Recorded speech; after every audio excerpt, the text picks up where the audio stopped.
Hello everyone. तो आज हम स्टार्ट करने वाले हैं बीए बीएससी कैलकुलस मैथ हमने स्टार्ट कर रखा है और इसकी मोस्ट इम्पोर्टेंट थ्योरम कर रहे हैं। काफ़ी बार पेपर में आती है, बाय नेम से आती है। बाय नेम का क्या मतलब है कि आपको स्क्वीज प्रिंसिपल लिखा हुआ होगा और आपको पूरी की पूरी याद करके जानी है। पहले ये लिखोगे फिर इसको प्रूव करोगे, तो ठीक है, बाय नेम ये होगा। तो यहाँ पर तीन चीज़ें हैं, एफ ऑफ एक्स है, जी ऑफ एक्स है और एच ऑफ एक्स है। ये स्क्वीज़ प्रिंसिपल आपको नाम से क्लियर होना चाहिए। स्क्वीज़ करा जा रहा है किसी चीज़ को, जैसे एक सैंडविच होता है, सैंडविच, ठीक है। तो ये इसकी ऊपर की लेयर है, ये लास्ट की लेयर और ये बीच में है।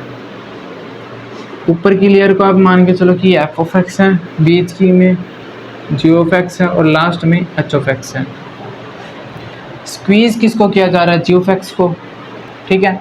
आपको ये एफ ऑफ एक्स और एच ऑफ एक्स गिवन होगा और ये आपको प्रूव करना है कि इन दोनों के बीच में जी ऑफ एक्स है।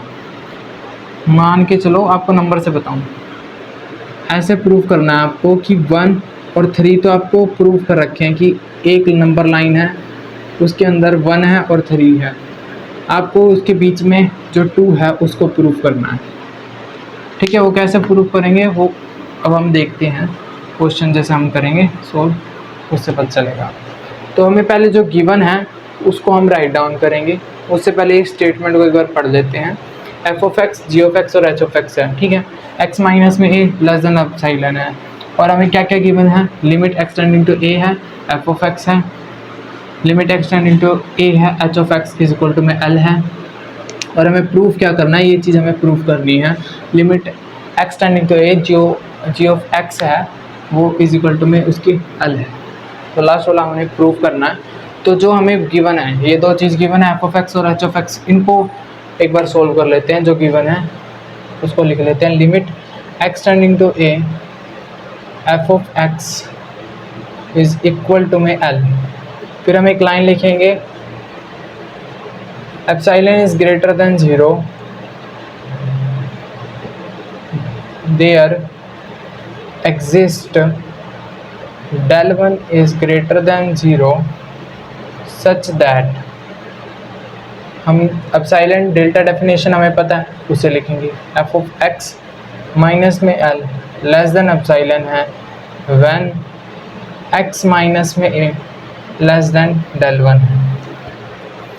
हमारे पास फंक्शन क्या है? एफ ऑफ एक्स है। एल माइनस में एप्सिलॉन छोटा है हमारे फंक्शन से और फंक्शन हमारा छोटा है एल प्लस में एप्सिलॉन से। बाकी सारा सेम। व्हेन एक्स माइनस में ए लेस देन डेल 1, ये हमारा फर्स्ट है। तो जो थ्योरम है ना, उसमें कुछ चीज़ें ना आपको ध्यान में रखनी होती है। जैसे कि आपको ये चीज़ें, ये जो स्टेप है ये वाला आपको ध्यान में रखना है, ठीक है। ये हमें गिवन था एफ ऑफ एक्स के लिए, हमने उसको फर्स्ट इक्वेशन लिया। फिर हमें क्या गिवन है?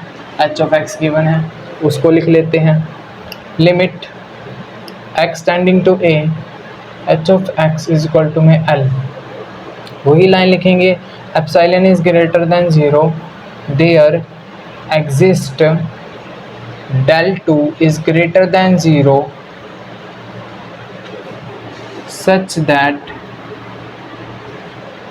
अब यहाँ पर हमारे पास फंक्शन था एफ ऑफ एक्स और यहाँ पर क्या है? H of X. तो एच ऑफ एक्स लिखेंगे, बाकी सारा सेम ऊपर से।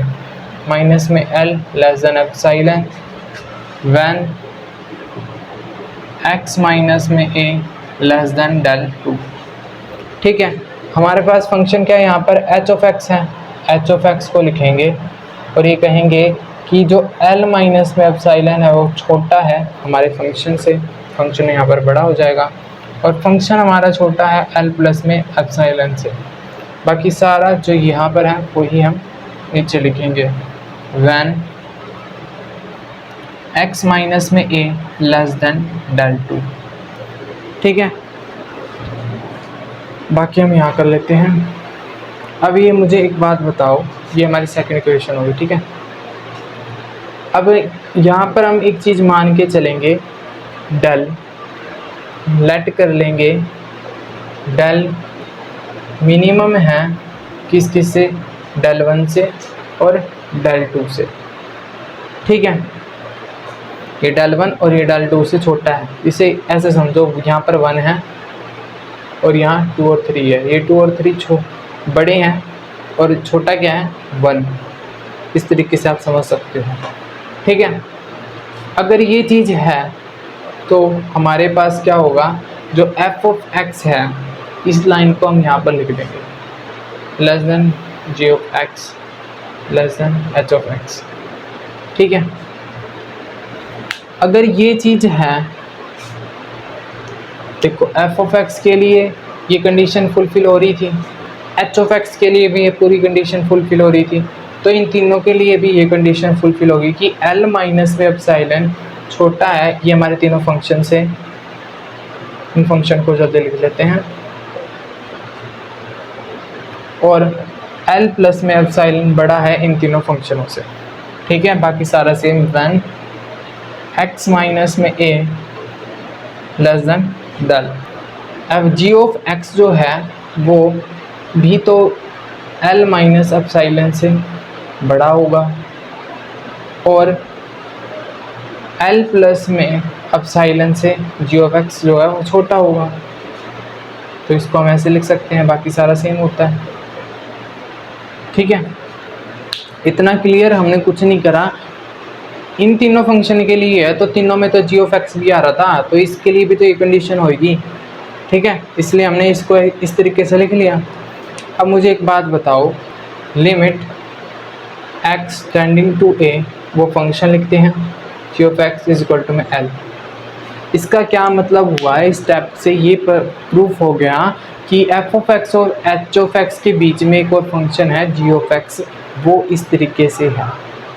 तो इतना ही था ये क्वेश्चन। स्टूडेंट आगे के जो एग्जांपल है वो इन फॉर्मूलों की हेल्प से होंगे। इन फॉर्मूलों को एक बार आप राइट डाउन कर लेना, इनका ही यूज़ करके हम यहाँ पर सॉल्व करेंगे सभी क्वेश्चन, ठीक है। तो पहले इस क्वेश्चन को देख लेते हैं, कुछ भी नहीं है इनमें, बहुत छोटे छोटे क्वेश्चन है। लिमिट जो है वो n को अप्रोच कर रही है इन्फिनिटी, जहाँ पर जो समीशन n है बाई में n का स्क्वायर इज इक्वल टू में, इसको सॉल्व करके 1/2 आना चाहिए आंसर।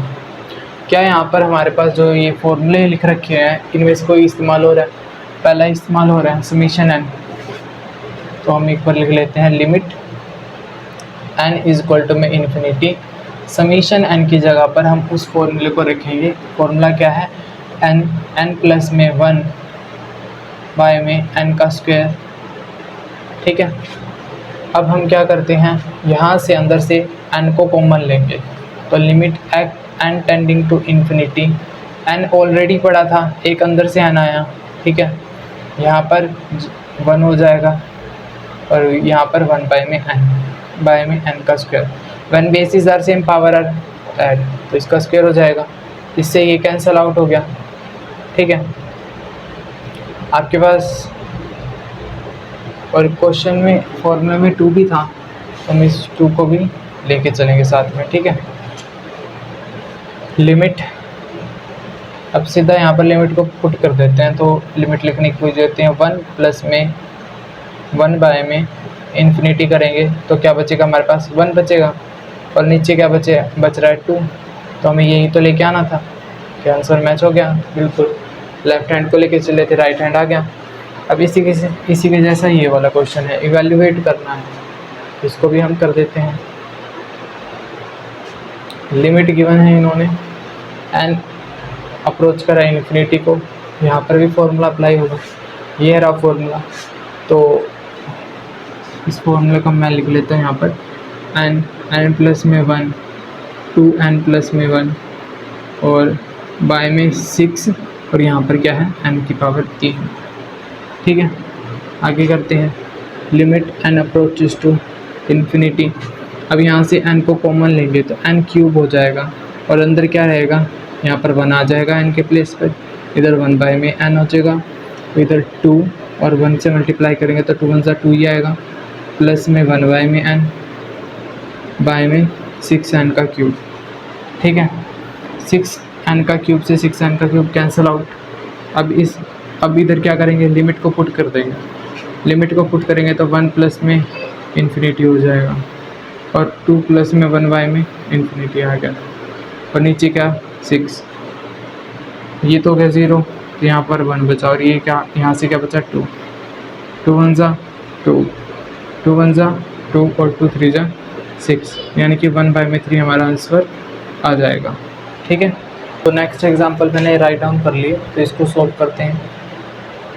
इवैल्यूएट करना है, तो अगर आपको इनका समूह का आंसर पता करना है तो पहले पता क्या करो, यहाँ पर 4 है तो 1/4 है, इसका लास्ट में आंसर आएगा। ठीक है, तो limit n approaches to infinity summation n की क्यूब n की पावर 4। यहाँ पर हम फॉर्मूला लगाएंगे। फॉर्मूला कौन सा है, ये वाला फॉर्मूला, थर्ड लग रहा है यहाँ पर फॉर्मूला। उसको हम क्या लिखेंगे, यहाँ लिख लेते हैं n प्लस में 1 n की पावर 4।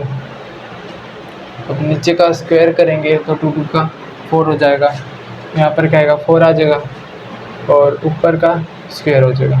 ठीक है, n का स्क्वायर, और अंदर से जब हम कॉमन लेंगे तो वहाँ से भी n का स्क्वायर आएगा। बेस हिसाब से हम पावर ऐड, तो n की पावर 4 हो जाएगी। कॉमन लिया तो यहाँ पर 1 आ जाएगा, और यहाँ पर 1/n हो जाएगा, और नीचे क्या है 4, और यहाँ पर इससे ये कैंसिल आउट हो गया। हमारे पास क्या बचा, ओ सॉरी, यहाँ पर हम लेके चल रहे सारों में लिमिट n जो अप्रोच करा इन्फिनिटी को, यहाँ पर भी लिमिट अप्रोच कर रहा है इन्फिनिटी को, और यहाँ पर भी लिमिट जो है एक्सटेंडिंग टू इन्फिनिटी। तो यहाँ पर सिंपली अब यहाँ पर अप्लाई कर देते हैं लिमिट 1 प्लस में 1 में इन्फिनिटी, वो ख़त्म हो जाएगा तो 1 बचेगा ऊपर। ठीक है, और नीचे क्या बचा 4, तो हमें हमारे पास लास्ट में क्या आना चाहिए था, 1/4 ही आना चाहिए था, तो ये आपका आंसर हो गया। ठीक है, नेक्स्ट एग्जांपल को भी देख लेते हैं। तो ये हमें गिवन है, तो यहाँ से हमें कोई फॉर्मूला लग रहा है, देखते हैं। 1 minus cos x, sine square को क्या लिख सकते हैं, साइन स्क्वायर एक्स को हम लिख सकते हैं 1 माइनस कोस स्क्वायर एक्स लिख सकते हैं। इसके बाद हम यहाँ आके क्या करेंगे, 1 को अगर मैं 1 का स्क्वायर कर दूँ तो कोई चक्कर नहीं, क्योंकि 1 ही रहेगा, और हमारे पास एक आइडेंटिटी बन जाएगी यहाँ पर, a का स्क्वायर माइनस में b का स्क्वायर, वो क्या होता है a plus B a minus B, ये होती है आइडेंटिटी। तो 1 ऊपर वाला same 1 cos X 1 plus cos X 1 minus cos X, इससे ये कैंसल आउट हो गया। ठीक है, और लिमिट एक्सटेंडिंग टू 0, तो ऊपर 1 आया, नीचे 1 प्लस में कोस एक्स होगा। अब इस लिमिट को जब हम कोस इधर पुट करेंगे तो कोस 0 पे क्या वैल्यू होती है हमारे पास 1 होती है, तो 1 प्लस 1 क्या हो गया 1/2, ये आपका आंसर आ गया। ठीक है, तो नेक्स्ट एग्जांपल मैंने लिख लिया है, तो इसको भी सॉल्व करते हैं।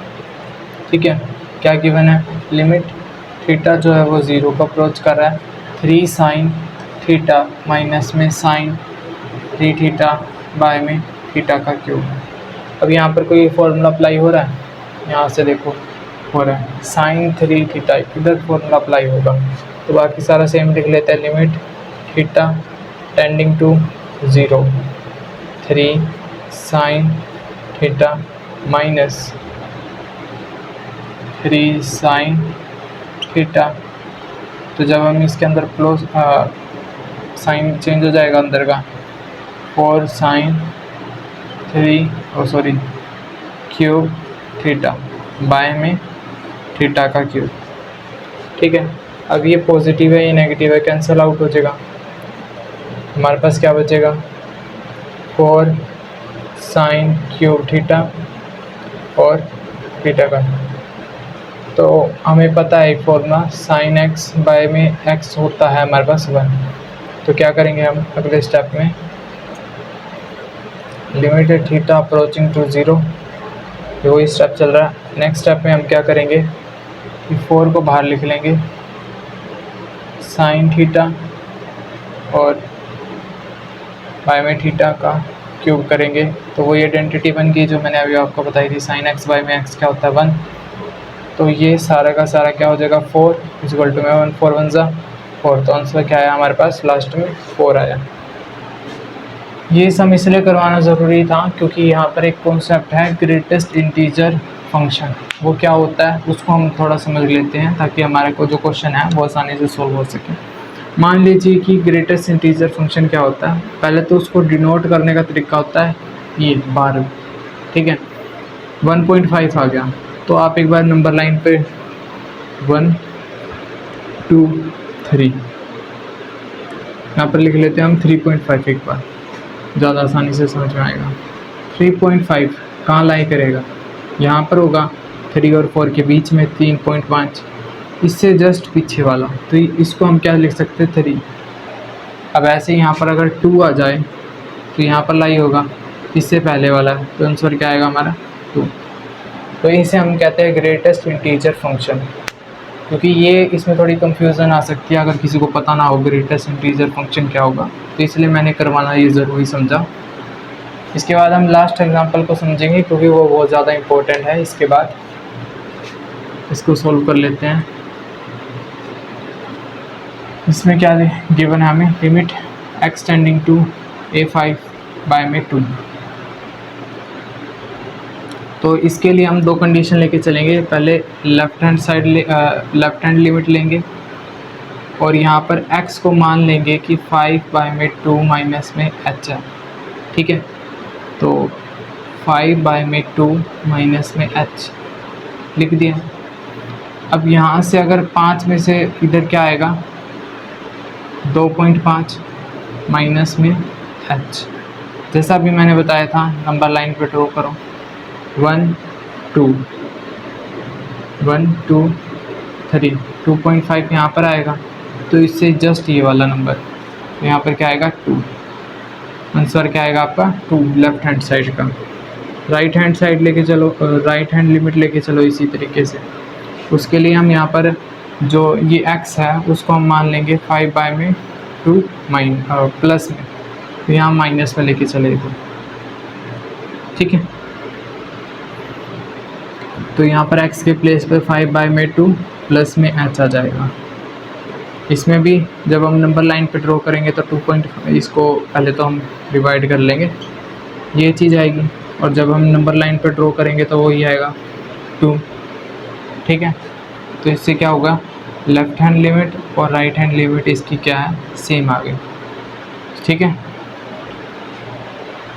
तो ये सब इतना सही था स्टूडेंट। तो लास्ट एग्जांपल काफ़ी इंपॉर्टेंट है, तो मैंने उसकी स्टेटमेंट को राइट डाउन कर लिया। तो अब हम इसको सॉल्व करेंगे। इसकी राइट हैंड साइड लिमिट को उठाएंगे, फिर लेफ्ट हैंड साइड लिमिट को उठाएंगे, ठीक है। राइट हैंड साइड में यहाँ पर जो लिमिट है वो x टेंडिंग टू 0 है, 1 बाय में x e की पावर 1 बाय में x माइनस 1, यहाँ पर प्लस 1। यहाँ पर हम लेट कर लेते हैं जो यहाँ पर जो x है ये, इसको हम h मान लेते हैं 0 प्लस में h मान लेते हैं। तो इसको हम कैसे लिखेंगे, लिमिट x टेंडिंग सॉरी यहाँ पर आ जाएगा h टेंड टू 0, 1 बाय में h 1 बाय में h और यहाँ पर आ जाएगा 1, यहाँ पर 1 प्लस में 1 आ जाएगा। अब यहाँ से हम क्या करेंगे, e की पावर 1 बाय में h को कॉमन ले लेंगे, तो 1 बाय में e की पावर 1 बाय में h, यहाँ पर आ जाएगा 1 बाय में h। Limit h tending to 0 तो हमारा चल ही रहा है, ठीक है। यहाँ पर भी 1 प्लस में 1 बाय में e की पावर 1 बाय में h, तो इससे ये कैंसिल आउट हो गया और हमारे पास क्या बचा 1 माइनस में e की पावर 1 बाय में h। जब हम लिमिट पुट करेंगे तो ये चीज़ सारी कैंसिल आउट हो जाएगी और नीचे क्या बचेगा 1, और एक राइट हैंड साइड क्या आ जाएगी हमारी 1 आ जाएगी, ठीक है।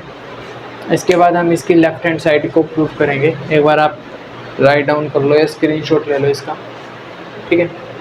अब इसके हम लेफ्ट हैंड लिमिट को उठाते हैं।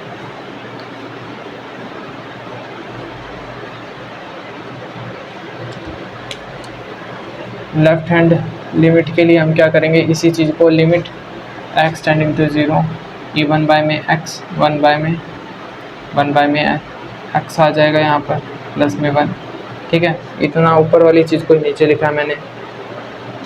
यहाँ पर जो x है अब 0 माइनस में h हो जाएगा। 0 माइनस में h हो गया तो लिमिट h टेंडिंग टू 0, यहाँ पर क्या आया e की पावर -1 बाय में h, e की पावर -1 बाय में h, और यहाँ पर -1 और यहाँ पर +1 सेम। अगला स्टेप यहाँ देखो, अगर हम इसको रेसिप्रोकल करते तो ये पॉजिटिव हो जाएगा। तो इसको हम रेसिप्रोकल करते हैं, लिमिट h टेंडिंग टू 0, इसको रेसिप्रोकल करा तो 1 बाय में h आया और 1 बाय में h आया। ठीक है, ऊपर 1 आ जाएगा इनके, तो यहाँ माइनस में 1 चल रहा है और यहाँ पर प्लस में, ये सेम थे, कैंसिल आउट हो गए। ठीक है, या फिर आप इसमें लिमिट पुट करोगे तब भी कैंसिल आउट हो जाएंगे। तो आपके पास क्या बचेगा, एक माइनस का 1 और एक प्लस का 1, तो माइनस का 1 आ जाएगा। ठीक है, राइट हैंड लेके चले थे, उसका क्या आया था 1, और लेफ़्ट हैंड लिमिट लेके चले तो उसका क्या आया -1। क्या right hand limit left hand limit के बराबर नहीं है। ठीक है, तो जो इन्होंने कहा था कि जो हमने प्रूव करना था कि ये जो फंक्शन है वो डज नॉट एग्जिस्ट, वो एग्जिस्ट नहीं करता। ठीक है, आई होप इसी के साथ आपको ये सभी क्वेश्चन समझ में आए होंगे। ठीक है, लाइक करना, सब्सक्राइब करना।